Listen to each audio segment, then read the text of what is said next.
नमस्कार मेरे प्यारे साथियों, आप सभी का बहुत-बहुत स्वागत है हमारे यूट्यूब चैनल में। और जैसा कि आपको पहले से ही पता है कि आपके लिए हमने डीएलएड सेकंड सेमेस्टर के लिए मैथ स्टार्ट करा है और उसके अंतर्गत हमने आपको चैप्टर 4 तक कंप्लीटली आपको सॉल्यूशन प्रोवाइड करा दिया है। आपको एक्सरसाइज का सॉल्यूशन, आपको सभी एग्जाम्पल्स को डिटेल में समझाया गया है। आपको सभी सरल करके अच्छी भाषा में, सरल भाषा में आपको सभी टॉपिक्स समझाए गए हैं।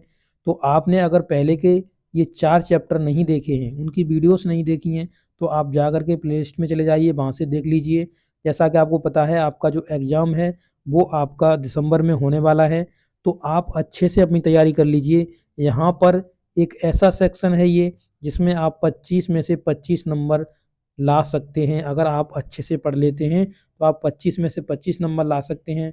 और जो वीक स्टूडेंट हैं मैथ में, वो यहाँ पर अच्छे से पास हो सकते हैं। इतनी सरल तरीक़ा से, सरल भाषा में आपको यहाँ पर मैं समझाता हूँ, जिससे कि आपके एक भी डाउट ना रहे, आपके सभी डाउट्स क्लियर हो जाएँ और आप अच्छे से अच्छे नंबर ला सकें। जैसा कि हमने देखा है विगत वर्ष में मैथ के अंदर हमारे साथियों की ज़्यादातर बैक लग जाती है और ये बैक निकालते-निकालते वो 2-2 3-3 बार पेपर देते हैं। 3-3 बार के बाद फिर जब उनका एग्ज़ाम नहीं निकलता है, तो फिर वो एससीईआरटी में जाते हैं, प्रत्यावेदन देते हैं कि हमें चौथी बार देने दीजिए। ऐसा कहीं नहीं लिखा हुआ है कि आपको चौथी बार एग्ज़ाम आप पीएनपी आपको दिलवाएगी, ऐसा कहीं नहीं लिखा है। तो आप पहली ही बार में अच्छे से अच्छे नंबर लीजिए, अच्छे से पढ़िए। आपको काहे बैक की ज़रूरत है, आप काहे बैक लगवा रहे हैं? आप अच्छे से पढ़ेंगे, आपके अच्छे से अच्छे नंबर आएँगे। मैथ आसानी से आपको समझ में आएगा। हमारे सभी साथियों को, चाहे वो गर्ल्स हों, चाहे वो बॉयज़ हों, चाहे मेरे बड़े भाई-बहन या छोटे भाई-बहन हों, आप सभी को अच्छे से मैं समझा दूँगा यहाँ पे, कोई डाउट नहीं रहने वाला आपका। तो आपको ये वीडियोज़ देखने हैं, आपको वीडियो अच्छे लगते हैं, अपने दोस्तों के साथ शेयर करने हैं। चैनल पर नए हो, तो आप चैनल को सब्सक्राइब कर लीजिए। चलिए आज का वीडियो स्टार्ट करते हैं। तो देखिए, यहाँ पर आप देखेंगे आज चैप्टर नंबर 5 आपका स्टार्ट हम करने जा रहे हैं और इस चैप्टर का नाम है पूर्ण संख्याओं पर संक्रियाएँ। तो यहाँ पर हम operations on a whole numbers, ये आप यहाँ पर जानेंगे कि जो ऑपरेशंस होते हैं होल नंबर पर वो कैसे किए जाते हैं। तो देखिए होल नंबर के बारे में मैंने आपको पहले ही बता दिया, प्रीवियस चैप्टर में आया हुआ था कि होल नंबर क्या होते हैं, पूर्ण संख्याएँ क्या होती हैं, ये सभी मैंने आपको बताया। जिसमें प्राकृत संख्याओं के साथ हम जीरो को भी जब सम्मिलित कर लेते हैं तो वो हमारी सभी पूर्ण संख्याएँ हो जाती हैं। अब ऐसे ही पूछ सकता है कि सबसे छोटी पूर्ण संख्या क्या है? तो सबसे छोटी पूर्ण संख्या 0 है। इस तरीके के भी क्वेश्चन बनते हैं। ये सभी क्वेश्चनों को मैंने आसानी से बहुत सरल भाषा में आपको डिस्कस कराया है। आप पहले के वीडियो क्रम से देखिए, आपको कोई भी डाउट, कहीं भी कोई भी डाउट आपको नहीं मिलेगा। अगर आपको कोई भी डाउट होता है तो आप कमेंट बॉक्स में कमेंट करके हमसे पूछ सकते हैं। तो चलिए यहाँ से हम अपने टॉपिक को समझना चालू करते हैं, जो कि आपको बुक के अंतर्गत दिया गया है। देखिए, यहाँ पर लिखा हुआ है कि पूर्ण संख्याएँ। हालाँकि मैं इनके बारे में पहले ही आपको अवगत करा चुका हूँ, बता चुका हूँ कि प्राकृत संख्याओं के साथ जब हम जीरो को भी जोड़ लेते हैं, वो हमारी सभी पूर्ण संख्याएँ हो जाती हैं। देखिए, जीरो सबसे छोटी पूर्ण संख्या है, ये मैंने आपको ऑलरेडी बताया हुआ है और इसमें जब चैप्टर स्टार्ट हो रहा है, तो यहाँ पे बताया गया है कि जीरो सबसे छोटी पूर्ण संख्या है। कोई भी पूर्ण संख्या सबसे बड़ी पूर्ण संख्या नहीं हो सकती। सही बात है, सबसे छोटी प्राकृत संख्या 1 होती है। इसी प्रकार से सबसे छोटी जो पूर्ण संख्या होती है वो 0 होती है। बट हम आगे जो हम जाते हैं ये अनंत है, इस पे हम नहीं बता सकते कि सबसे बड़ी संख्या क्या हो सकती है। अगर कोई कहता है कि मैं बता दूँगा कि सबसे बड़ी प्राकृत संख्या क्या होती है, तो वो गलत बोल रहा है। ऐसी कोई प्राकृत संख्या सबसे बड़ी होती नहीं है, ना पूर्ण कोई संख्या होती है जो सबसे बड़ी वाली नहीं बता सकता। सबसे छोटी वाली संख्या वो ज़रूर बता सकता है, पर सबसे बड़ी संख्या नहीं बता सकता। ठीक है? आगे पॉइंट देखेंगे क्रमागत पूर्ण संख्याएँ, यानी क्रमागत का मतलब है क्रम से लगी हुई। तो वो क्रमागत पूर्ण संख्याएँ, तो क्रम से लगी हुई पूर्ण संख्याओं के बारे में जानेंगे। ऐसी पूर्ण संख्याएँ संख्याओं संख्याएँ जो एक क्रम में होती हैं, यानी सीरियल वाइज़ लगी होती हैं, क्रम से लगी होती हैं, क्रमागत पूर्ण संख्याएँ कहलाती हैं। 2 क्रमागत संख्याओं के बीच में जो अंतर होता है वो सदैव 1 होता है। चलिए हम इसे समझाते हैं। ऐसे ही मैंने सब कुछ समझाया हुआ है। देखिए, क्रमागत संख्याओं के बीच में क्या होता है, हमेशा 1 का अंतर होता है। ये इन्होंने बताया हुआ है। ठीक है? तो अब जैसे देखेंगे हम, जैसे ही आगे बढ़ते जाएँगे, जैसे 0 से स्टार्ट हुए पूर्ण संख्याओं में 1, 2, 3, 4, इस तरीके से हम जा रहे हैं। तो हम आगे वाले में से पीछे वाला घटाते जा रहे हैं। देखो 1 में से 0 गया, 1 बचा। इसी प्रकार से 2 में से यहाँ से हमने 1 जब आया, 2 में से 1 गया तो बराबर में 1 बचा। इसी प्रकार से 3 में से हमने 2 जब आया, 3 माइनस 2 बराबर में 1। इसी प्रकार से 4 में से हमने 3 जब आया, 4 माइनस 3 बराबर में 1। तो अरे यहाँ पे मैंने मिस कर दिया, यहाँ पे ये 1 लिख लीजिए, ठीक है, गलती से लिख गया। अब इसमें हमने देखा कि सभी ये जो बात कही इन्होंने कि जो ऐसे सभी पूर्ण संख्याएं क्रम में होती हैं, क्रमागत पूर्ण संख्याएं कहलाती हैं। दो क्रमागत पूर्ण संख्याओं के बीच में अंतर सदैव 1 होता है। तो सही बात है, दो क्रमागत पूर्ण संख्याओं के बीच में कितना होता है अंतर? हमेशा 1 होता है, जैसा कि मैंने यहाँ पर आपको समझा दिया। इसी तरीके से मैंने सभी डेफिनेशंस को, सभी एग्जांपल्स को अच्छे से डिटेल में समझाया हुआ है। आपने पहले की वीडियो नहीं देखी तो जरूर देख लीजिए, बहुत ही जरूरी आपको है उनको देखना। चलिए आगे इनके पॉइंट समझने का प्रयास करते हैं कि इन्होंने और आगे क्या बताया हुआ है। देखिए इन्होंने लिखा हुआ है 3 क्रमागत पूर्ण संख्याओं में, अगर 3 क्रमागत पूर्ण संख्याएं हैं तो पहली और तीसरी संख्याओं के योग का आधा बीच की संख्या मिल जाती है। देख लेते हैं हम मिलती कि नहीं मिलती। 1 मान लिया, 2 मान लिया, 1 3 मान लिया मैंने। इन्होंने ये कहा कि अगर हम फर्स्ट को और थर्ड को जोड़ दें, उसमें 2 का भाग दे दें, तो देखिए 3 और 1 4 जोड़ दिया। 4 में जब आप 2 से भाग देंगे तो आपको कितना आंसर मिलेगा? 2। तो यही इन्होंने कहा कि जब हम फर्स्ट और थर्ड को जोड़ देते हैं और उनमें 2 का भाग दे देते हैं तो हमेशा हमें बीच वाली संख्या मिल जाती है। ऐसी आप कौन सी भी संख्या मान सकते हो, आपको क्रमागत माननी है और आपको बीच की संख्या मिल जाएगी। जैसे मान लीजिए मैंने मान लिया 5 6 और 7 मान लिया। तो अब यहाँ पर हम 5 और 7 को जोड़ेंगे, 5 7 को जोड़ेंगे तो 12 हो जाएगा, और 12 में 2 का डिवाइड देंगे तो हमें 6 मिल जाएगा, यानी बीच की हमें संख्या मिल जाएगी। तो ये सत्य बात है और जैसा कि इन्होंने बताया हुआ है। चलिए अब जो आगे इन्होंने कहा हुआ है वो हम समझने का प्रयास करते हैं। तो ये लिखा है 2 पूर्ण संख्याओं के योगफल पर, यानी 2 पूर्ण संख्याएं हैं उनके योगफल पर संख्याओं के क्रम का कोई प्रभाव नहीं पड़ता। यानी 2 पूर्ण संख्याओं के योगफल पर, जैसे इन्होंने ये कहा कि जैसे मान लीजिए मैंने माना कि 1 और 2, इनका हमने योगफल करा, बराबर में कितना आ गया? 3 आ गया। अब हमने इनका क्रम उल्टा दिया, यानी 2 पहले कर दिया, 1 बाद में कर दिया, फिर भी हमें 3 मिलेगा। तो इन्होंने यही कहा जो इनका योगफल आता है उस पर कोई प्रभाव नहीं पड़ता, वो सेम का सेम आता है। तो सही बात है, ये हमने देखिए यहाँ पर समझ के भी देख लिया कि सही आता है या नहीं आता है। ठीक है, अब आगे देखेंगे योज तत्समक अवयव। ये क्या होता है योज तत्समक अवयव? इनके जितने भी डेफिनेशंस हैं, इनकी जितने भी इन्होंने पॉइंटों को बताया हुआ है, अगर उन्हें अच्छे से समझ लेते हैं तो आपको एक्सरसाइज तो हवा में आपकी सॉल्व हो जाती है। और आपका इससे देखिए टेट सी टेट इनमें भी बहुत ये क्वेश्चंस पूछे जाते हैं। सी टेट में तो अक्सर इसके स्टेटमेंट बना बना के देता है।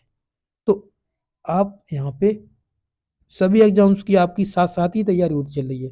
अगर आपने डीएलएड अच्छे से पढ़ लिया डीएलएड, तो आप ये मान लीजिए कि आपको टेट सीटेट पढ़ने की कोई ज़रूरत नहीं है। आप बिना पढ़े ही निकाल देंगे टेट सीटेट, और आप सुपर टेट में भी अच्छे से अच्छे नंबर ला सकते हैं अगर आपने डीएलएड पढ़ा हुआ है। क्योंकि डीएलएड का ही ये समझ लीजिए कम से कम 70% इसी में से आता है डीएलएड की। तो आप इससे निश्चिंत रहिए। आप यहाँ पे पढ़ रहे हैं, अच्छे से पढ़िए, मन लगा के पढ़िए डीएलएड का।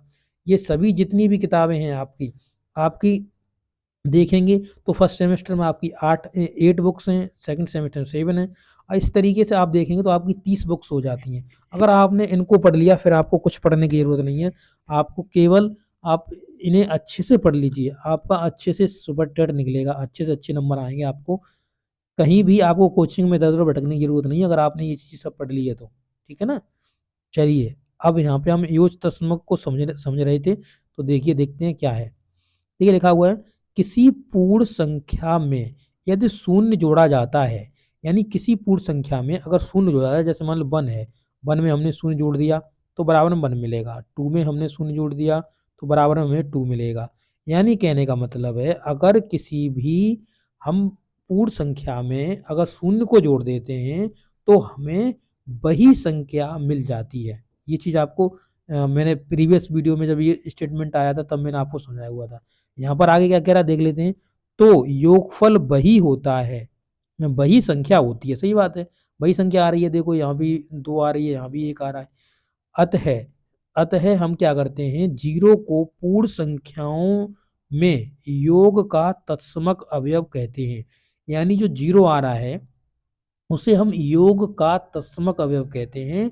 जीरो जो आता है उसे पूर्ण संख्याओं में योग का तत्समक रूप कहते हैं। यानी कहने का मतलब ये है कि दो नंबर्स को हम लें और दो नंबर को हम इस तरीके से जोड़ें कि हमारा जीरो बन जाए। जैसे मान लीजिए मैंने इस तरीके से एक पॉइंट रखा, जैसे मान लीजिए देखो, योग का तत्समक अवयव, इस पॉइंट को अच्छे से याद रखिए। जैसे मान लीजिए मैंने लिखा 2 और 2 का योग का तत्समक क्या होगा, -2। अब इन दोनों को हम सॉल्व करेंगे तो कितना आएगा, 0। यही बताने जा रहे हैं ये आगे, आप देख लीजिए। शून्य को पूर्ण संख्याओं के लिए योज तस्मक कहते हैं। तो जो शून्य आता है उसे योज तस्मक कहलाया जाता है। यानी जो बराबर में आपका क्या आ जाना चाहिए, शून्य आ जाना चाहिए। ये चीज उन्होंने बताया हुआ है कि आपका बराबर में क्या आ जाना चाहिए, शून्य आ जाना चाहिए दो संख्याओं को जोड़कर। तो ये एक संख्या दी जा रही है तो दूसरा ये हो जाएगा, ये आपका योज तस्मक करके बराबर में आपका शून्य आ जाएगा। ठीक है ना, ये योज तस्मक होता है, यानी योगफल वाला। योगफल का तत्समक अवयव है ये। पूर्ण संख्याओं पर जोड़ के प्रगुण, यानी पूर्ण संख्याओं पर कौन से मतलब जो नियम लगते हैं, यानी जो ऑपरेशंस होते हैं, देखते हैं। योग का संबरक प्रगुण, योग का संबरक प्रगुण क्या होता है, यदि ए तथा बी दो पूर्ण संख्याएं हैं, हमने मान लिया जैसे ए है और बी है, ये हमारी कंप्लीट होल नंबर हैं आपके, ठीक है, यानी पूर्ण संख्याएं हैं, और ए प्लस बी बराबर सी है।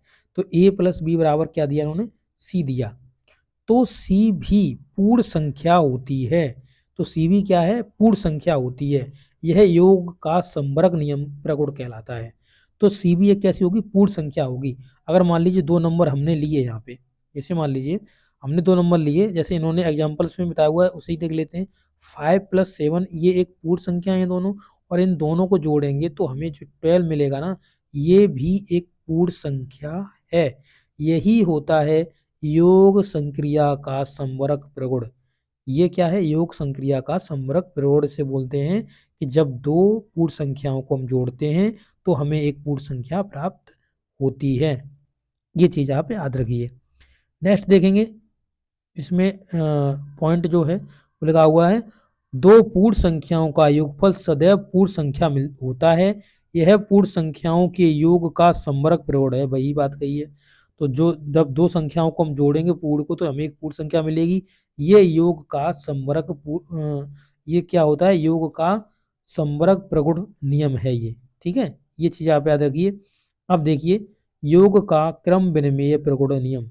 अब योग का क्रम विनिमेय विनिमेय प्रगुण, तो यहाँ पर क्या करते हैं, ए भी एक पूर्ण संख्या हमने ली, और ए प्लस बी बराबर में बी, ए प्लस बी बराबर में बी, यानी यहाँ पर हम क्या कर रहे हैं, ए प्लस बी बराबर में बी और माइनस का ए, माइनस का हमने क्या लिया, ए लिया। यहाँ पे देख लीजिए माइनस का ए। यह योग संक्रिया का क्रम प्रगुण नियम है। तो यहाँ पर ये माइनस नहीं होगा, यहाँ पे ये प्लस होगा। ठीक है, ये क्या होगा, यहाँ पर ये प्लस होगा, ये माइनस नहीं होगा। ये चीज आप याद रखिए। तो यहाँ पर क्या करा इन्होंने, जो क्या कर रहे हैं, क्रम विनिमय, क्रम को इधर उधर कर रहे हैं योग में। तो यहाँ पे जैसे मान लीजिए हमने ए लिया प्लस में बी लिया, तो बराबर में हम इसे बी प्लस ए भी लिख सकते हैं, कोई हमें फर्क नहीं पड़ता। ठीक है, तो इसी तरीके से जैसे देख रहे हैं 3 प्लस, यानी यहाँ पे लिखा 3 + 4 बराबर में फिर 7 आएगा। अगर हमने लिख दिया 4 + 3 फिर भी हमारा 7 आएगा। तो जो रिजल्ट होगा उस पर कोई प्रभाव नहीं पड़ेगा। ये योग का क्रम विनिमय नियम है। योग यानी जब दो संख्याओं को हम जोड़ते हैं तो उनके क्रम को इधर उधर चेंज कर सकते हैं, यही योग का संवरक नियम होता है। अब देखिए यहाँ पर योग का तत्समक अवयव प्रगुण, योग का तत्समक अवयव प्रगुण क्या होता है, यानी ए भी हमने पूर्ण संख्या, मतलब ए एक पूर्ण संख्या हमने ली, योग का तत्समक अवयव प्रगुण नियम। तो यहाँ पर a + 0 करा तो बराबर में 0 मिलेगा, और इसे हम क्या कर सकते हैं, बराबर में 0 + a कर सकते हैं, इधर से उधर कर सकते हैं। और तो हमें क्या होगा, यहाँ पर a बराबर हमें क्या मिल जाएगी, a बराबर हमें a मिल जाएगी। ये बराबर क्या मिल जाएगी, ये मिल जाएगी। शून्य का योग प्रगुण, जीरो को पूर्ण संख्याओं का योग का दशमलव अवयव कहते हैं। अर्थात यदि किसी पूर्ण संख्या में शून्य का योग किया जाता है तो योगफल हमें वही मिलता है। ये सही बात है, ये बता चुके हैं पहले ही कि हम जब जीरो में मतलब किसी भी संख्या में जीरो जोड़ेंगे तो हमें वही संख्या वापस लौट कर मिल जाएगी। ओके, तो अब ये जो हैं आपके, अब ये मैं अगले वीडियो में कराऊंगा और यहाँ तक इतना ही रहने दे रहा हूँ। तो आप अच्छे से इनकी तैयारी इनको समझ लीजिए। अगर कोई नियम इसमें समझ में नहीं आया है तो हमें आप ज़रूर बताना। तो ये वीडियो नंबर 1 के अंतर्गत मैं आज इतना ही कराऊंगा वीडियो 1 के अंतर्गत। और वीडियो 2 में आप देखेंगे तो यहाँ पर आपको और अच्छी अच्छी चीज़ें मिलेंगी सीखने के लिए। तो आप अच्छे से इनकी तैयारी कर लीजिए। आपको अगर कोई चीज़ समझ में नहीं आई है तो आप हमें पूछ सकते हैं। तो ये वीडियो देखने के लिए बहुत बहुत धन्यवाद आपका, और वीडियो अच्छा लगा अपने दोस्तों के साथ शेयर करना ना भूलें। Thank you.